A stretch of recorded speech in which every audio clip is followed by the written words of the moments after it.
Marvel comics में Peter Parker के Spiderman suit ने दिखाया कि वह कितने साधन संपन्न थे। अमेजिंग फैंटेसी नावनपोटीना 1962 में पहली बार प्रदर्शित उनकी मूल पोशाक स्पैंडेक्स से बनी एक घर में बनी पोशाक थी, जिसे बहुत लगन और कुशलता से सिल दिया गया था।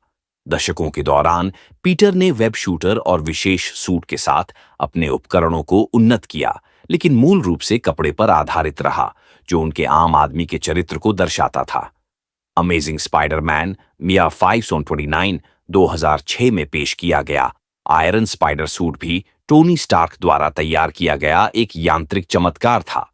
फैंटास्टिक फोर 52 1966 में अपनी शुरुआत के बाद से ब्लैक पैंथर का सूट, जिसे पैंथर हैबिट के नाम से जाना जाता है, वाइब्रेनियम बुनाई की एक उत्कृष्ट कृति रहा है, जिसमें वकंदन परंपरा और अत्याधुनिक तकनीक का मिश्रण है। वकंदन कारीगरों द्वारा तैयार किया गया यह एक भौतिक परिधान था, जिसे अक्सर एक लबादा या औपचारिक तत्वों के साथ दर्शाया जाता था, जो राजा और रक्षक के रूप में टीछाल्ला की भूमिका पर जोर देता था।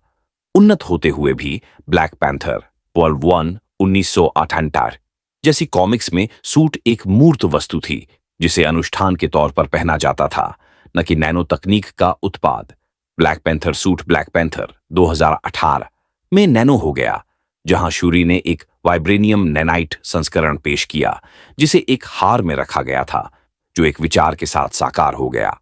इवेंजर्स इन्फिनिटी वॉर 2018, इवेंजर्स एंड गेम 2019 और ब्लैक पैंथर वकांडा फॉरएवर 2022 में देखे गए इस अपग्रेड ने टीछाल्ला और बाद में शूरी को अपने हेलमेट और सूट तुरंत तैयार करने की अनुमति दी।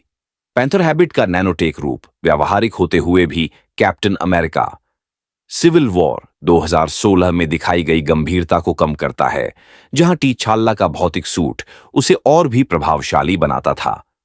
वह यादगार दृश्य जहां वह बकी बार्न्स के साथ एक गहन पीछा और लड़ाई के बाद खुद को और अधिक व्यक्तिगत रूप से पेश करने के लिए अपने हेलमेट को हाथ से उतारता है, वह दृश्य आज भी प्रशंसकों के मन में अंकित है।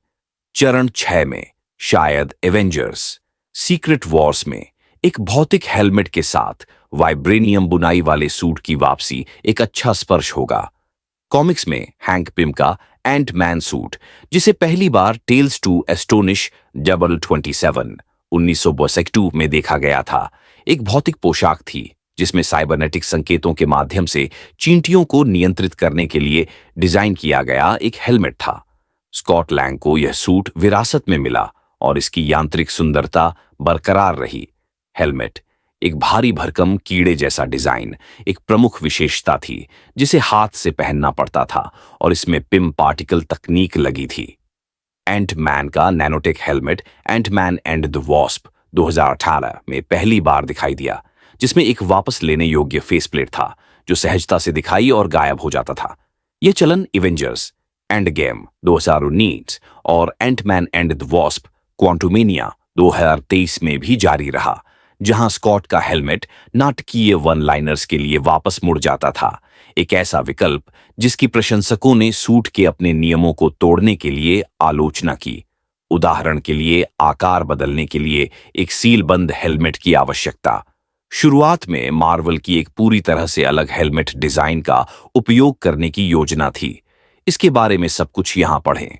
नैनोटेक आयरन मैन की प्लेबुक से एक अनावश्यक आयात जैसा लग रहा था।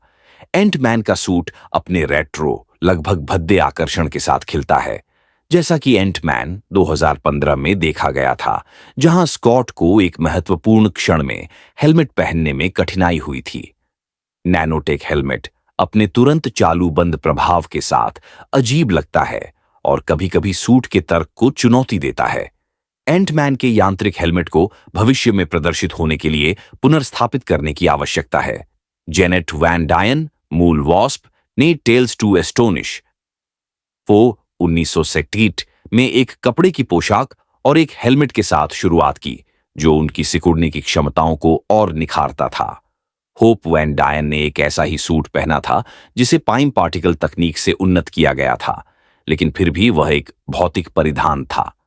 होप के वास्प सूट ने Ant Man and the wasp 2018 में नैनो तकनीक को अपनाया, जिसमें एक हेलमेट था जो एंटमैन की तरह तुरंत मूर्त रूप ले लेता था।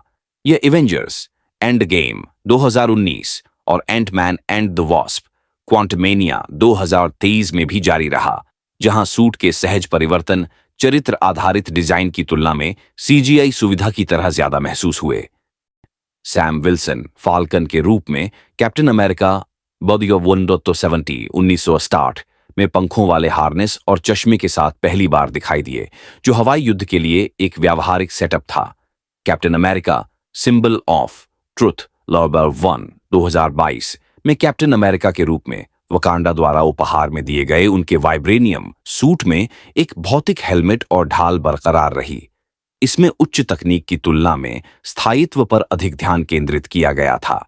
सैम का nanotech helmet captain America brave new world 2025 में दिखाई दिया, जिसमें एक वाइब्रेनियम सूट था जिसमें एक वापस लेने योग्य फेसप्लेट शामिल था। हालांकि इसे पहली बार the Falcon and the Winter Soldier 2021 में वकांडा द्वारा उपहार के रूप में पेश किया गया था। सूट के नैनोटेक तत्व बाद में प्रमुख हो गए, जिससे सैम एमसीयू के नैनो ट्रेंड के साथ जुड़ गए।